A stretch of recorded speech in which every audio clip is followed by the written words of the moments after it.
दोस्तों मॉल में आ गए हम। ये फैनविक का मॉल है, बहुत ही अच्छा देख सकते हैं फैनविक। ये जो मॉल आप देख रहे हैं ये लंदन के बाज़ार की तरह ये भी बहुत पुराना और ऐतिहासिक मॉल है। इसकी भी बहुत सांस्कृतिक वैल्यू है लंदन के इतिहास में। एक इंसान है फ्रैंक बेंटोल्ड, उन्होंने एक चिलमन की दुकान यहाँ सबसे पहले खोली थी। मतलब जो पर्दे और सीट बेड शीट वगैरह ऐसी चीज़ें रखते हैं, श्रृंगार के जो कपड़े होते हैं वो रखते हैं, तो उससे इन्होंने दशकों बाद इस मॉल की स्थापना करी। और अब ये मॉल जब ये बना, जो स्ट्रक्चर आप देख रहे हैं 1935 में तैयार हुआ था। तब ये सेंट्रल लंदन जो मेन लंदन है उसके बाहर पूरे यूके की सबसे बड़ी बिल्डिंग रही है। 1935 से लेकर 1967 तक लगभग 32 सालों तक यूके की सबसे बड़ी बिल्डिंग का एक रुतबा हासिल करना आप सोच सकते हैं कितना बड़ा ये मॉल है। और इसकी लिफ्ट भी आप देख रहे हैं वर्ल्ड की सबसे लार्जेस्ट सिंगल स्पोर्टिंग ये लिफ्ट रही है इसकी। देख रहे हैं कोई विंडो शॉपिंग सी कर रहे हैं, मतलब कुछ पसंद आया तो ले लेंगे। वैसे स्पेशली कुछ ऐसे नहीं लेना है, हो गया वैसे आज की शॉपिंग। बहुत सारे पहले वाला ही नहीं उठाया जा रहा, मतलब सच्ची नहीं उठाया जा रहा, मजाक नहीं है इसमें कुछ। और अभी बस वही देखते घूम रहे। देखिए यहाँ से कितना प्यारा व्यू है इसका।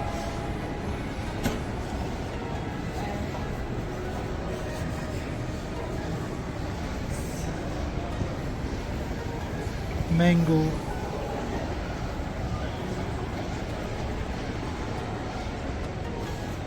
वाह,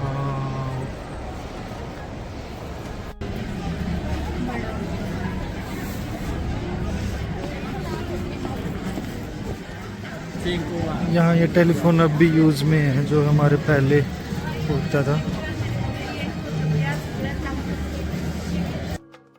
यहाँ किंगस्टन में पाए जाने वाले ऑलमोस्ट ज़्यादातर जो फ़ोन है वो रेड K6 डिज़ाइन के हैं। और ये 1936 में गिलबर्ट स्कॉट ने तैयार किया था और इसको रेड कलर से इसकी पहचान हो जाती है। जो K6 टेलीफोन बूथ है इसको ब्रिटेन के सुल्तान जो जॉर्ज 6 थे उनके टाइम पीरियड में, उनके कार्यकाल में सार्वजनिक टेलीफोन के रूप में पेश किया गया था। और ये जो आप फ़ोन देख रहे हैं ये सिर्फ कॉलिंग के लिए नहीं है, ये इनकी सांस्कृतिक वैल्यू भी है, ये इनके इतिहास को भी दिखाता है। और ये एक मतलब फ़ोटो लेने के लिए भी स्पेशली, मतलब जिनको फ़ोटो लेनी है या पुराने टाइम पीरियड को वो एक सिंबल के रूप में इस्तेमाल किया गया है। क्योंकि ये पूरा ही जो नगर आप शहर देख रहे हैं ये बहुत ही सांस्कृतिक वैल्यू रखता है। सबसे पुरानी मार्केट क्योंकि यही चीज़ इसको स्पेशल बनाती है कि इसको पुराना, मतलब इतना इसका रख रखाव अच्छे से किया गया है। सेम उसी टाइम के हिसाब से चीज़ें यहाँ पे रखी गई है। और रेड कलर के जो फ़ोन है इनको, जो ये टेलीफोन बूथ है इनको ऐसे सजाया गया है। ये फ्री फर्नीचर कलेक्शन की शॉप्स होती है यूके में। से बहुत ही ऐसी चैरिटी शॉप होती है, इनको चैरिटी शॉप्स बोलते हैं, चैरिटी की दुकानें मतलब। तो इनमें चैरिटी के लोग, मतलब ऐसे लोग कोई चैरिटी करते हैं, दान देते हैं या फ्री में अपना सामान उठवाना चाहते हैं। जैसे हमारे देश में इंडिया की बात करें तो लोग अपना सामान जैसे बेच देते सेकंड हैंड। यहाँ ऑलमोस्ट मतलब बेचने के ऑप्शन कम उपलब्ध होते हैं, इसलिए लोग अपना सामान दे देते हैं चैरिटी वालों को और वो बेच के, मतलब वो फ्री में दान करते हैं, फिर चैरिटी वाले बेच के और चैरिटी में उस पैसे को लगाते हैं। ये दुकान जैसे देख रहे हैं आप, ये एंटीक पीस की दुकान है। यहाँ बहुत ही सारा दुर्लभ चीज़ें जो हमें अपने पुराने टाइम में देखने को मिलती थी, पुराने कैमरास, घड़ियाँ और बहुत से पुरानी पेंटिंग, स्टैचू, सिक्के, ऐसे बहुत सी जो चीज़ें हैं जो पहले हमें दिखती थी और अब वो दुर्लभ है, तो वो यहाँ पे सजा के रखी जाती है। इनके प्राइस वैसे बहुत ही वो हो जाती है क्योंकि ये इस्तेमाल में वैसे नहीं होती, इनका सिर्फ एक आकर्षण के लिए अपने लोग घरों में सजावटी तौर पर इन चीज़ों को इस्तेमाल। कितनी एंटीक गाड़ी है देखो, बहुत ही छोटी सी है, इसका मीटर बहुत ही छोटी सी प्यारी सी गाड़ी है, ओल्ड स्कूल। हाइट इसकी होगी भाई 3.5 फीट ही, शायद वीडियो में पता नहीं चल रही, इसलिए फ़ोटो में देखिए आप, मतलब मेरे हिसाब से ये 3.5 फीट के आसपास है, 4 फीट तो है नहीं शायद, ये 4 फीट के आसपास। तो इतनी गाड़ियाँ ये विंटेज लुक के लिए लोग अपने पास रखते हैं। ये बहुत ही पुराने टाइप की बहुत है। जब मतलब कोई कंपनी स्टेब्लिश होती है, वो नई नई गाड़ियाँ निकालती है, तो उस टाइम की गाड़ियों को लेने का लोग अपना शौक रखते हैं। हालांकि इनके फीचर इतने ज़्यादा नहीं होते, लेकिन बस वही विंटेज लुक वाली बात है। अपना कुछ अलग सा ऐसे रखने के लिए लोग, क्योंकि पैसे बहुत है यहाँ लोगों के पास, लोग कलेक्शन करते हैं और ऐसी ऐसी चीज़ों को अपने पास सजावटी तौर पर रखते हैं। ये जो मार्केट आप देख रहे हैं, ये वही मार्केट है जिसके बारे में मैंने पहले जिक्र किया था। लगभग 13वीं सदी की, मतलब सन 1200 के आसपास ये मार्केट अपने चरम पे थी। बहुत ही ज़्यादा ये मशहूर मार्केट हुई, क्योंकि वही एक टाइम था, मतलब एक देश दूसरे देश की खोज में निकल रहा था, या मतलब लोग उत्पाद जो प्रोडक्ट वो यूज़ करते हैं उनकी तलाश में इधर से उधर जा रहे थे। प्रोडक्शन का इतना उस टाइम था नहीं, उनको यही होता था कि हमारी मिट्टी और गुणवत्ता और बीज वगैरह इतना, जब ये चीज़ें नहीं इतनी इस्तेमाल में हुई थी, तब लोग बाहर के देशों पर निर्भर करते थे, भी समुद्री यात्राओं से आसपास की कई जगह जाके और वहाँ से मसाले और जैसे कोई भी अंतर्राष्ट्रीय व्यंजन, जैसे फल सब्जियां ताज़ी और भी जो चीज़ इंपोर्ट करते हैं, वो बाहर के देशों से लाते थे। तो उसी समय का ये सबसे मतलब विशाल के अंदर रहा है यूके का। इतना ज़्यादा लोग व्यापार करते थे यहाँ से। जब सारे देश बाकी जो अपने वजूद और अस्तित्व की लड़ाई लड़ रहे थे, तो यूके का ये शहर व्यापारिक दृष्टिकोण से अपना एक अलग ही नज़रिया बना रहा था। बहुत ज़्यादा इम्पोर्टेंस इसने बनाई और यूके को बहुत कुछ दिया इसने। अभी हम पहुंच गए, ये एक इंग्लैंड का एक पब्लिक पार्क है, सार्वजनिक पार्क है, और यहीं पे जो कोरोनेशन जो स्टोन है वो रखा गया है। बहुत ही ज़्यादा मशहूर ये कोरोनेशन स्टोन है। इसके बारे में अनेक जानकारी इतिहासकारों के पास से हमें मिलती है, और ऐसा माना जाता है कि इस जो ऐतिहासिक पत्थर के ऊपर बैठकर जो राजा थे शुरू के 9वीं और 10वीं सदी के 7 राजा, जो 7 पिलर आपको दिख रहे हैं, उनसे संबंधित जो 7 राजा थे, उन्होंने बैठ के इस पे शपथ ग्रहण की। इस पे बैठ के शपथ ग्रहण करना एक अपने आप में एक ख्याति के रूप में होता था। लोग अपनी शक्ति और एक वरदान के रूप में उसको देखते थे कि बहुत ही ज़्यादा ये किसी को वरदान प्राप्त है, और एक हमारे लिए मतलब एक वरदान के रूप में ये राजा हमें मिला है। ये एक बहुत ही सांस्कृतिक महत्व रखता है इंग्लैंड के इतिहास के लिए, क्योंकि शुरू के जो राजा थे, स्टार्टिंग में जो राजा हुए थे, उन्होंने इसको एज ए शक्ति के रूप में इस्तेमाल किया था। कुछ जगह इतिहासकार बताते हैं कि सबसे पहले जो राजा थे इंग्लैंड के, उन्होंने इस पे बैठ के अपना तख्त जो ताजपोशी वो करवाई थी। उसके बाद से राजा इसको अपने मतलब एक शक्ति के रूप में, एक प्रदर्शन के रूप में इसको यहाँ इस्तेमाल में लेके आते थे। यहाँ पे इसकी लिखित जानकारी या लेख और दिए गए हैं डिटेल्स, आप इसको पढ़ सकते हैं कि कहाँ कहाँ इसके बारे में हम जानकारी इकट्ठी कर सकते हैं। और भी ज़्यादा डिटेल से अगर आपको जाना हो तो इसमें आपको ऑप्शन दिए गए हैं, वहाँ से आप जान सकते हैं। सन 900 से लेके और 979 900 AD से लेके और 979 AD तक आप इसके बारे में जो 7 राजा थे, जिन्होंने ये जिनके सिंबल के रूप में ये 7 स्तंभ पिलर आपको दिख रहे ये खड़े किए गए हैं, उनके बारे में आप जानकारी ले सकते हैं। और कुछ एक राजाओं में इसमें बताया गया है, मतलब व्याख्यानों में, कि ये जो पत्थर इसमें इस्तेमाल किया गया जिस पे बैठ के ये शपथ ग्रहण करते थे, वो आम पत्थर नहीं था। ये बहुत ही स्पेशल और एक इसमें चमत्कारिक शक्तियाँ थी जो इसको राजा अपने मतलब इस्तेमाल में लेके आते थे। इस पे बहुत से अक्षर भी उकेरे गए हैं जो इनके बारे में, पत्थर पे जो राजाओं के बारे में जानकारियाँ देते हैं, उन्होंने भी किस सन से लेके कब तक इस पे राज किया, कब तक वो यहाँ पे रहे थे, और उनके जन्म मृत्यु से संबंधित बहुत सी चीज़ें इस पे उकेरी गई हैं। ये यहाँ के मतलब जो इस पे उकेरे गए अक्षर है, उन राजाओं की डिटेल है। इसमें 7 जो मेन जो राजा है, जो इनके किंग है, उनके बारे में जानकारियाँ है। कि कब से कब तक उन्होंने बैठा था और इस पे बैठ के अपनी शपथ ग्रहण करी थी। तो इस शपथ ग्रहण का आप पूरी जानकारी देख सकते हैं कि 900 AD से लेकर 979 जो लास्ट इनके जो रूलर हुए थे, उन्होंने इस पे बैठ के अपना कोरोनेशन करवाया था। इसको स्टोन ऑफ स्कूप भी बोला जाता है। ये इसके पास कोर्ट है, जो मतलब आप देख रहे हैं सामने, शायद आपको लिखा नहीं दिख रहा, ये कोर्ट है यहाँ पे इसके बिल्कुल पास में। इसको पब्लिक प्लेस में रखा गया पत्थर को, ताकि लोग इसको देखें और इसको महत्व को समझे। ये रिजर्व मेयर पार्किंग, मतलब ऐसे यूके में आम बात है ऐसे पार्किंग के लिए ऐसे रोड पे निशान बनाना। जैसे हैंडीकैप के लिए भी पार्किंग होती है, तो उसके लिए भी ऐसे निशान लिखे गए होते हैं। और जिसे किसी पुलिस ऑफिसर या बस स्टॉप के लिए भी निशान होते हैं, तो उसके लिए ऐसे रोड पे अक्सर बना दिए जाते हैं, तो वहीं उनकी पार्किंग होती है। ये इनका सिक्योरिटी रूम है जो आप देख रहे हैं। बाज़ार के बिल्कुल सेंटर में, बिल्कुल मिडल में इसको रखा गया है। और अभी हम वापस बाज़ार की तरफ जा रहे हैं, तो बने रहिए हमारे साथ, लुत्फ़ उठाइए इस जर्नी की। फ्रूट मार्केट है छोटी सी, कितने प्यारे प्यारे फ्रूट।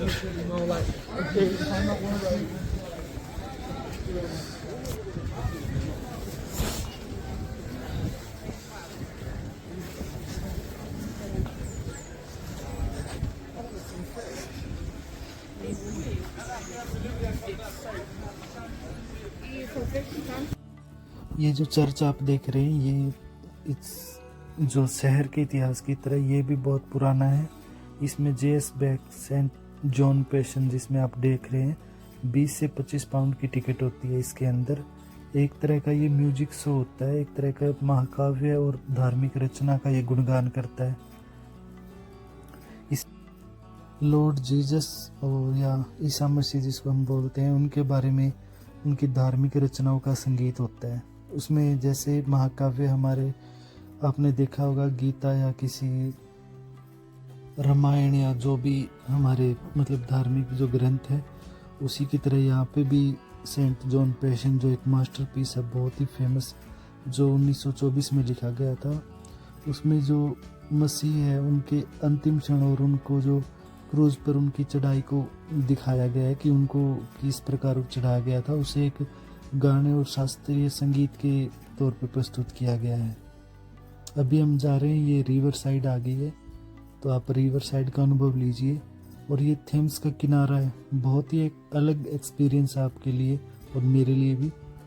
और ये बहुत ही स्पेशल नदी है ब्रिटेन के इतिहास में, क्योंकि ये सिर्फ न एक नदी के तौर पे जैसे हम अपने देश में गंगा को मानते हैं, उसी तरह ये सांस्कृतिक और ऐतिहासिक और एक सामाजिक धरोहर के रूप में भी बहुत इम्पोर्टेंट अपना एक स्थान रखती है। इसकी जो लंबाई आप देख रहे हैं, इसकी लंबाई 346 मतलब 346 किलोमीटर है। और ये ब्रिटेन की दूसरी सबसे बड़ी नदी है। सबसे पहली तो नदी है। और थेम्स नदी का जो ब्रिटिश इतिहास है, उसमें एक बहुत ही गहरा योगदान रहा है। यह नदी प्राचीन रोमन समय से लेकर आधुनिक ब्रिटेन तक व्यापार, परिवहन मतलब ट्रांसपोर्टेशन और संस्कृति का बहुत एक इम्पोर्टेंट पार्ट रही है। इसमें व्यापार के रूप में बहुत इसका इस्तेमाल होता था। और इस पे जो फेमस जो स्थान है इस नदी पे, London Bridge, Big Ben, London Eye और थेम्स रिवर क्रूज जैसे बहुत ही स्पेशल जो स्थान, मतलब देखने लायक जो चीज़ें यहाँ पे है।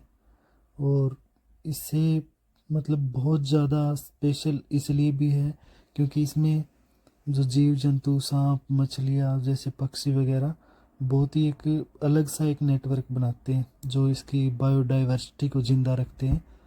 और इसमें ये जो मेन धारा है जो इस देश की, मतलब लोग इसको एक पवित्रता के रूप में भी देखते हैं।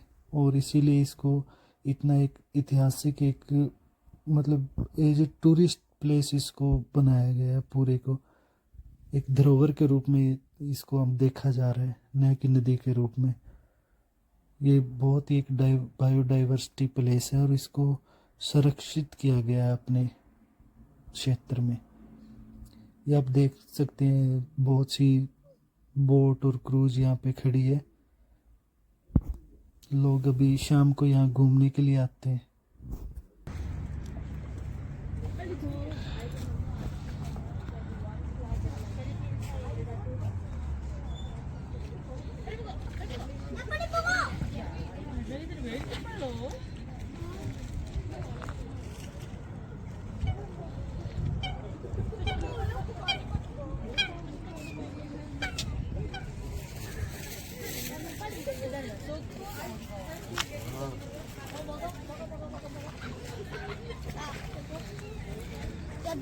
Just one.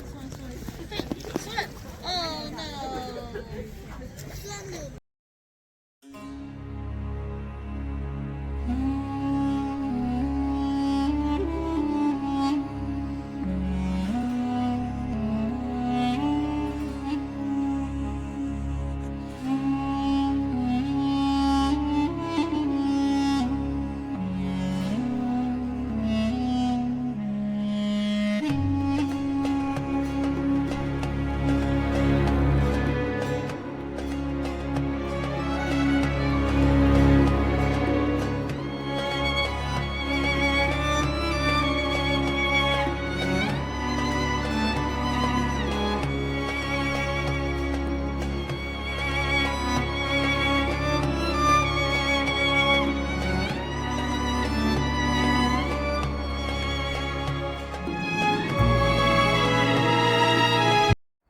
उन्नीसवीं सदी का एक समय था जब ये थेम्स रिवर बहुत ज़्यादा प्रदूषित हो चुकी थी। इसका पानी पीने लायक नहीं बचा था और बहुत ही ज़्यादा गंदा पानी और कचरा लोगों को बीमार बना रहा था। लेकिन बहुत सारे प्रयास किए गए इसको सुधारने के लिए। ये एक सांस्कृतिक धरोहर के रूप में भी इसको देखा गया था उस समय। लोगों को इसको बचाने के लिए एक युद्ध स्तर पर काम करना पड़ा था। सभी लोग एकत्रित होकर इसको सुधार के लिए सरकार ने बहुत ही ज़्यादा एक सफल प्रयास किए, जिसकी वजह से आज ये इतनी साफ़ है। क्योंकि इसमें उस समय बहुत ही जो आसपास इसके फैक्ट्रियाँ थी, कंपनियाँ थी, उनका प्रदूषित जो पानी है वो इसमें डाला जाता था। लेकिन एक सुधार का नतीजा है कि ये पूरी तरह कचरे से मुक्त हो गई है। और इसे पहले गंदा भी कहा जाता था, गंदे पानी के रूप में भी इसको मतलब बोला जाता था, गंदी नदी के रूप में।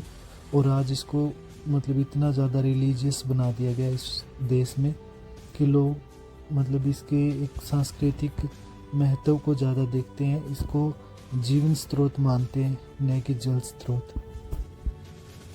और बाकी अपनी सोच पे निर्भर करता है। हमारा भी देश है, हमारे पास भी ऐसे सांस्कृतिक धरोहर है। अपने स्तर पे सब अपना कार्य करते हैं, लेकिन ये थोड़ा यहाँ पढ़े लिखे लोग, एजुकेटेड लोग ज़्यादा है, तो वो अपने हिसाब से यहाँ कार्य करते हैं। हमारे थोड़ा स्लो सिस्टम काम करते हैं, तो उसी तरीके से चीज़ें काम कर रही है। स्वच्छता और साफ सुथरा अपने मन की बात होती है दोस्तों। हम जैसा चाहें वैसा खुद को बना सकते हैं, वैसा अपना देश रख सकते हैं। अगर हम खुद को एक स्वस्थ और एक साफ तौर पे रखना पसंद करते हैं, तो उसी तरीके की हमारी आदतें बन जाती हैं। यहाँ थोड़ा देश हमारे समय से, हमारे देश से थोड़ा आगे है। लोग पहले समझदार हो चुके हैं, उनको पता है कि प्राकृतिक चीज़ कितना महत्व रखती है। अगर हमें मतलब एक लॉन्ग लाइफ, एक स्वस्थ लाइफ और एक अच्छी ज़िंदगी जीनी है, तो प्रकृति को अपने साथ लेके चलना पड़ेगा। देखिए कितना खूबसूरत नज़ारा ऊपर से यहाँ दिख रहा है। लोग यहाँ पे हॉलीडे, अपने वीकेंड एंजॉय करने आते हैं। यहाँ के रेस्टोरेंट तो यहाँ के कैफ़ेज़ बहुत फेमस है। बोटिंग, सर्फिंग यहाँ लोग आते हैं क्योंकि पास में यहाँ समुंदर भी है, इससे ये कनेक्ट होती है। और यहाँ पे जो शिप्स, बोट्स वगैरह खड़ी है, वो लोग घूमने के लिए, इधर उधर जाने के लिए, या मतलब अपना समय व्यतीत करने के लिए, क्वालिटी टाइम स्पेंड करने के लिए इस्तेमाल करते हैं। बहुत ही खूबसूरत नज़ारा यहाँ शाम में आप देख सकते हैं, सनसेट भी हो रहा है। और उधर दूसरी तरफ भी लोग दिख रहे हैं व्यायाम करते हुए अपने डॉग्स के साथ, या मतलब दूर है, इतने पास नहीं है। पास जाके देखते हैं कि अगर अच्छा हुआ तो वहाँ जाके भी अपना कुछ टाइम स्पेंड करते हैं। क्योंकि हमेशा एक किनारे खड़े होकर दूसरा किनारा अच्छा लगता है, और जब दूसरे पे पहुंच जाते हैं तो वही किनारा जिस पे हम थे वो अच्छा लगने लग जाता है। मतलब दूर के ढोल सुहाने, जो दूर होता है वो अच्छा लगता है। पास जो चीज़ थी उसकी महत्व हमें नहीं पता चलता टाइम के साथ, फिर बाद में दूसरे किनारे पहुंच के जब खड़े निहारते हैं तो पता लग जाता है कि जो छोड़ के है वो अच्छा था। जिंदगी में सेम चीज़ें लागू होती है जो प्रकृति हमें सिखा रही होती है। दोस्तों उधर नीचे की तरफ जा रहे हैं अभी हम, और ऊपर से तो देख लिया है, पास से यहाँ फोटोग्राफी करनी है और नज़ारे और भी पास से देखने हैं जो ऊपर से देख रहे थे। मतलब यहाँ वैसे रूल से लिखे होते हैं कि इधर जाना नहीं है, यहाँ आना नहीं है, फ़ोटो नहीं लेनी। देखते अगर ऐसा कुछ हुआ तो जा नहीं पाएंगे, अदरवाइज दिख तो ओपन स्पेस रहा है, लोग पिकनिक कर रहे हैं, घूम रहे हैं।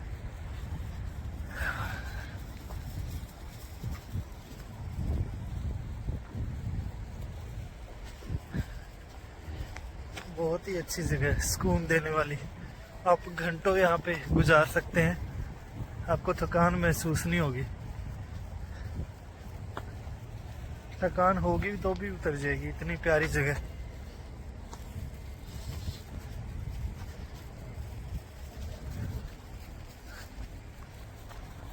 ये देखिए जो पेड़ ऊपर आपको दिख रहे हैं, आसपास में दिख रहे हैं, अभी तो ये सूखे हैं, जब ये ग्रीन होंगे, हरे होंगे, तब कितना प्यारा व्यू आएगा।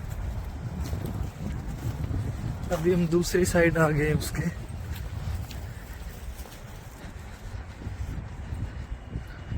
और ये यहाँ पे एक बोट यार्ड है, ये देख सकते हैं आप, किंगस्टन ब्रिज बोट यार्ड। और यहाँ पे बोट यार्ड पे मतलब बहुत सी चीज़ों की, जैसे नाव वगैरह या शिप वगैरह, उनकी मरम्मत होती है और नई भी मिलती है, आप हायर भी कर सकते हैं और इनसे डिटेल भी ले सकते हैं शिप की। आप यहाँ टाइम स्पेंड करना चाहते हैं बोट पे तो उसके बारे में यहाँ आपको जानकारी मिल सकती है। सच्ची अपने गांव वाला नज़ारा, मेरे नहर वाली ड्यूटी याद आ गई इसको देख के। बहुत ही प्यारी लोकेशन है, सेम ऐसी जगह मेरी ड्यूटी भी होती थी कोई टाइम पे। जैसे ये नहा रहे अभी, कोई टाइम पे हम भी नहा रहे होते थे, पर इनकी तो लड़ाई होगी, होती है इंसानों की भी ऐसे। ये कुत्ते की तरह लड़ रहे हैं और कुत्ते इंसानों की तरह लड़ते हैं, इंसान कुत्तों की तरह। पता नहीं, ऐसे ही मारा मारी चलती है ज़िंदगी की। अच्छे से रह लो भाई, कोई फ़ायदा नहीं है। ये बोट आप देख रहे हैं, यहाँ पे आप कायाकिंग और फिशिंग वगैरह किसी भी चीज़ के लिए आप हायर कर सकते हैं। बहुत सी एजेंसियाँ हैं, आप ग्रुप में सिंगल आके इनको 1 डे 2 डेज़ ऐसे आप हायर करके अपना टाइम यहाँ गुजार सकते हैं। बहुत ही अच्छी लोकेशन है।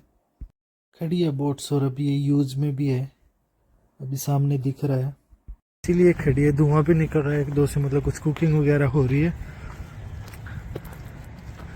पर अभी शायद ये सीजन ही है इनका, सारे बोट देख रहे हैं आप किनारे पर ही खड़ी है। जो व्यू कभी देखते थे मूवीज़ में और वीडियोस में, सेम व्यू सेम लोकेशन, इतनी प्यारी जगह ना, सच में I have no words to explain. शब्द कम पड़ रहे हैं इसको बताने के लिए।